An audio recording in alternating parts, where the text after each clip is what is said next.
It's more powerful than a BMW M4. It will accelerate to 60 miles an hour quicker than a BMW M4. And it's actually outright faster than a BMW M4. So the question is, what are you waiting for?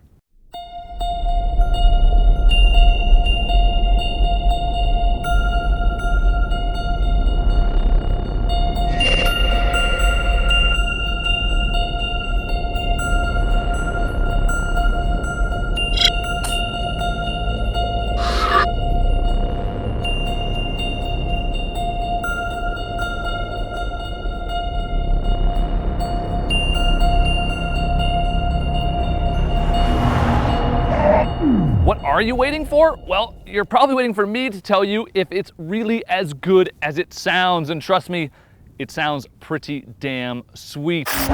This is the brand new Cadillac ATS-V, and this is the Circuit of the Americas Formula One track in Austin, Texas. Where better to test this car's claims than at this world-class facility? The smallest and lightest V model ever, Caddy has applied years of development with its CTS-V models, not to mention a racing program that has been winning championships on tracks like this one for over a decade. Cadillac certainly didn't borrow from the past when it came to the ATS-V's power plant. A lot of past V models have been supercharged V8 engines, but not this. It has a new 3.6-liter twin-turbo V6. And does it ever pull? Not only is power immediate, but it just keeps on giving it to you. It's incredible, the power from this turbocharged engine. This car is really riding the line between just absolutely thrilling and kind of terrifying. 0 to 60 comes in just 3.8 seconds, and it will blast onto an incredible top speed. The BMW M3 and M4, well, those cars will do 155 miles an hour. This car will do 189. Making sure you can put all that power to the ground is Cadillac's Performance Traction Management System. That was actually basically derived from the Corvette Racing Le Mans team, and it ensures you get the maximum amount of power to put down whenever you want. There are 2 transmissions available with this car. One is an 8-speed automatic, and it's a great unit. It's got paddle shifters, and it really is the go-to option for most consumers. But if you're anything like me, you're gonna love this manual transmission.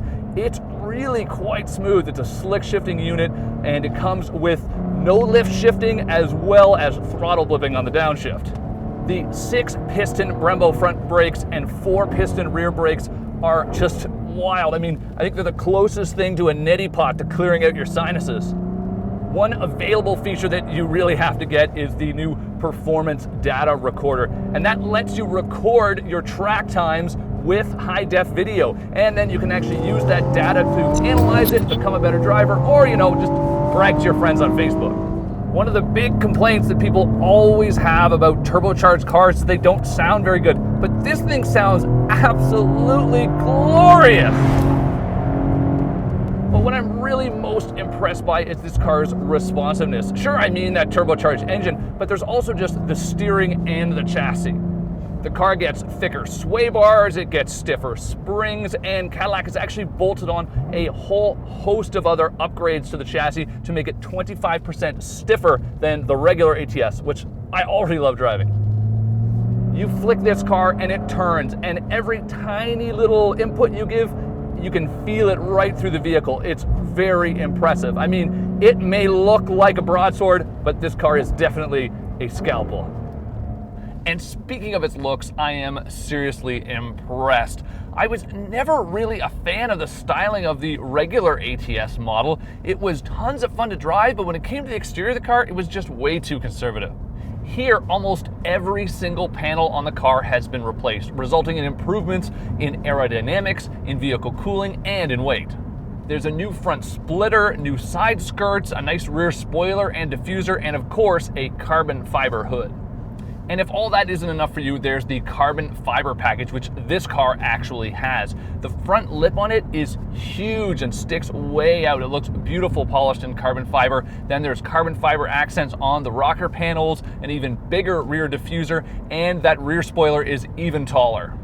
While amazing on the racetrack, this car's 3rd generation magnetic ride shock absorbers make an even bigger difference on daily driving. And that's because it makes sure that this hard-edged sports sedan doesn't feel punishing when you're driving it every day.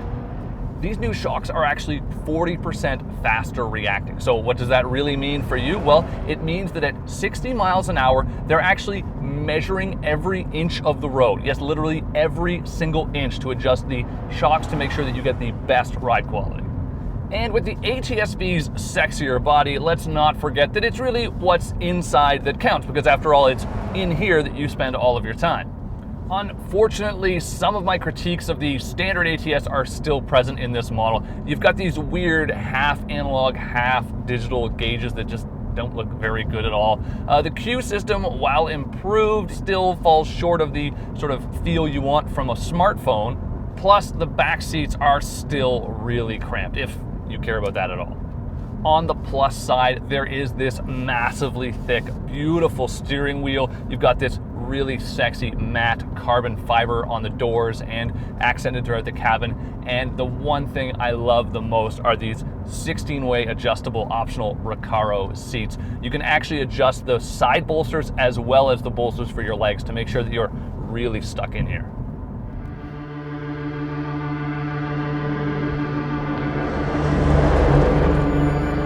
So what are you waiting for now? I'm 100% sold on this car's capability and, more importantly, its engaging feel. On top of all that, it's priced about $2,000 less than a comparable BMW M4 or M3. True, it doesn't have the recognition of a German brand on its side, but at the same time, if you love cars and performance, chances are you also love being unique, and the ATS-V certainly stands out. Recently, Cadillac's new boss laid out an aggressive new plan with a whole lineup of new models. But he said he doesn't plan to fight the Germans until sometime around 2020. Now that kind of surprised me because it looks like Cadillac has already come out swinging.